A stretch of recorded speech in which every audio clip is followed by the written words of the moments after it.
Siguiente reportaje. Van a escuchar a un hombre que repite cosas como esta.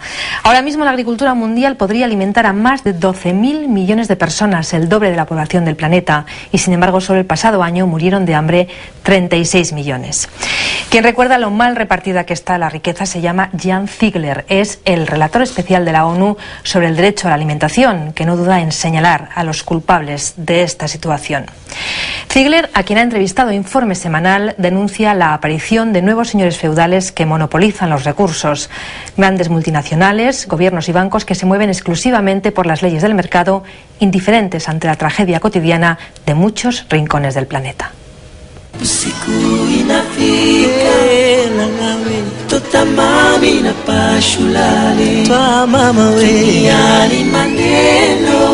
Semanas atrás el UNICEF lanzó la enésima voz de alarma sobre el hambre, denunciando que más de 8 millones de personas se encuentran gravemente amenazadas por la carencia de alimentos en Kenia y sus países vecinos. Poco después, la FAO denunció que otros 3 millones de hambrientos necesitan ayuda en Zimbabue. Las hambrunas se repiten año tras año en el empobrecido continente africano. En 2005 le tocó a Níger, como antes a Sudán, Etiopía o Somalia. Pero hay muchos otros países donde la desnutrición afecta a gran parte de la población. La Organización de las Naciones Unidas para la Alimentación traza un panorama desolador.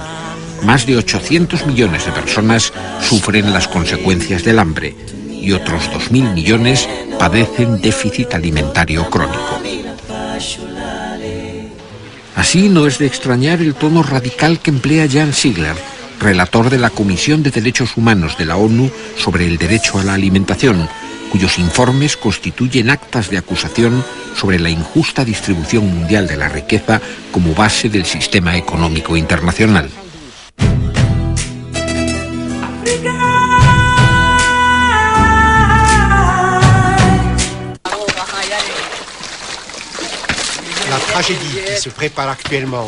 La tragedia que se está gestando ahora mismo en Somalia, en Kenia, en Etiopía Oriental, no es sino la imagen de la matanza cotidiana que atenaza a millones de seres humanos por todo el mundo, en Asia, en América Latina, en África, en el Caribe y en otros lugares del mundo.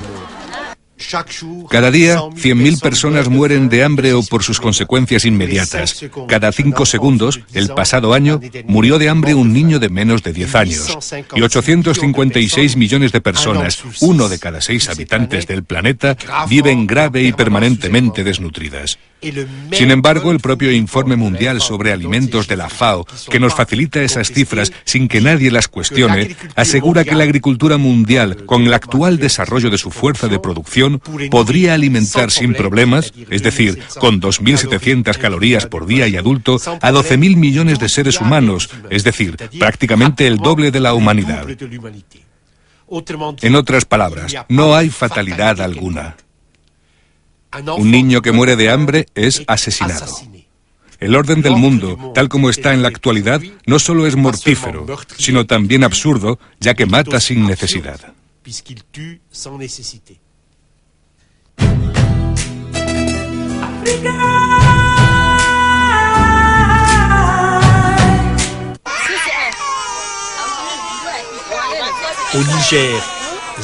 En Níger, el 25%, una cuarta parte de los niños menores de 5 años están grave y permanentemente desnutridos. Miles y miles de niños nigerinos mueren. Nadie puede decir que no lo sepa gracias a la televisión y a la prensa. El mundo está unificado en la información. Pero al mismo tiempo, existen ideologías mentirosas, pero muy poderosas, como por ejemplo el neoliberalismo. Hoy en día, el neoliberalismo supone la legitimación del gran capital financiero internacional y, desgraciadamente, de muchos gobiernos poderosos del mundo.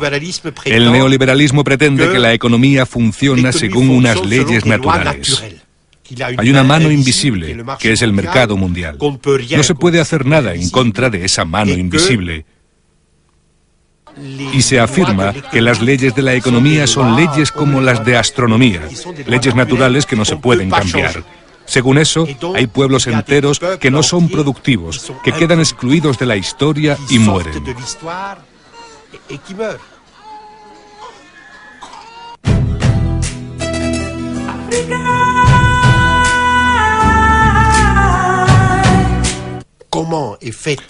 ¿Cómo se establece el precio de los alimentos en el mundo?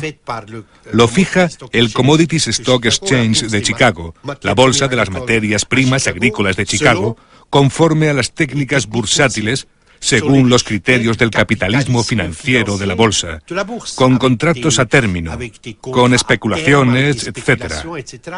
Hay 7 grandes bancos que prácticamente dominan el comercio mundial del trigo, de los cereales, del arroz, de los alimentos del mundo. Pero lo repito, 37 países dependen todos los años de compras suplementarias en los mercados mundiales para alimentar a su población entre el fin de las existencias de la cosecha anterior y la llegada de la nueva cosecha.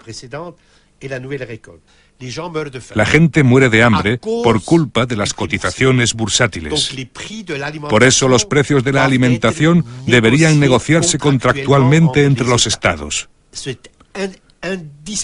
Es indispensable romper el sistema de la bolsa. La bolsa no puede fijar el precio de los alimentos.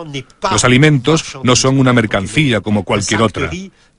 Un saco de arroz no es una mercancía como un coche, como un mueble, como cualquier otro bien producido por los hombres, ya que los alimentos garantizan la supervivencia de los seres humanos.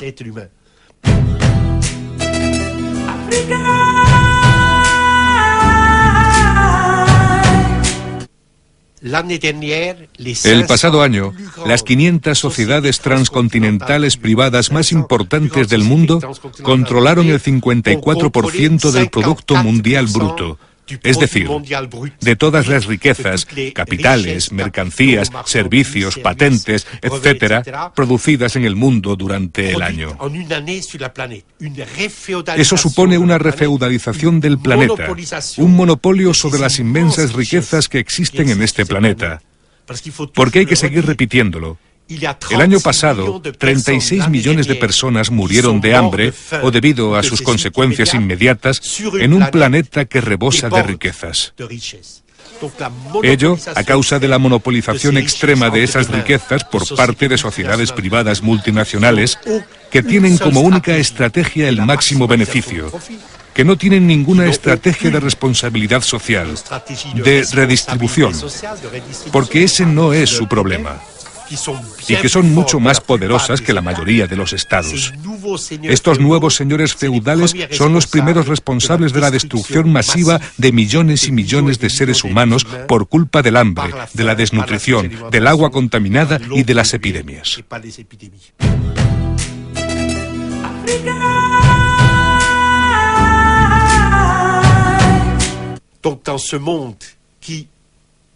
En un mundo en el que sobra la riqueza, en el que un capital financiero increíblemente poderoso realiza maravillas como los rascacielos o el viaje a la luna, tendríamos que disponer de los medios financieros para poder irrigar Níger.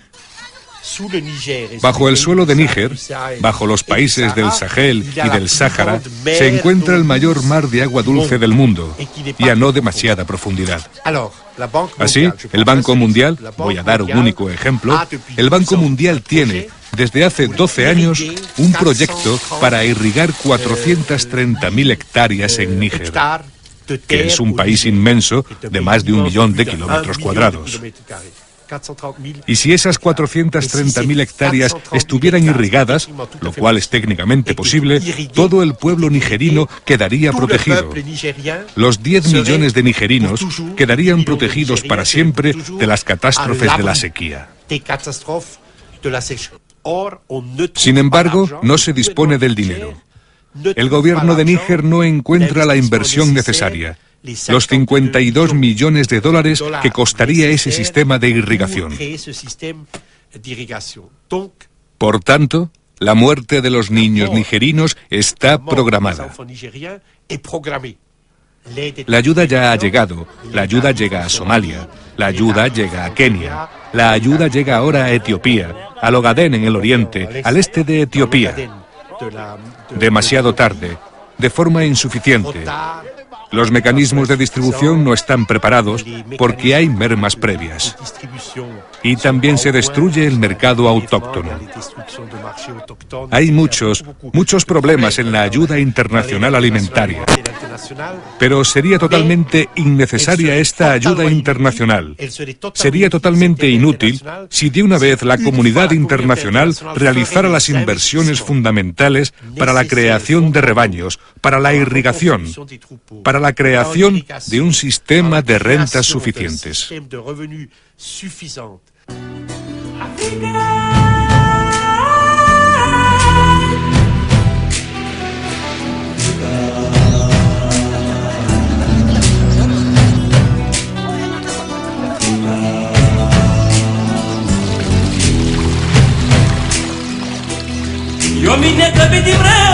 Y eso llama Sigler a este desigual reparto de la riqueza que mata a millones de personas.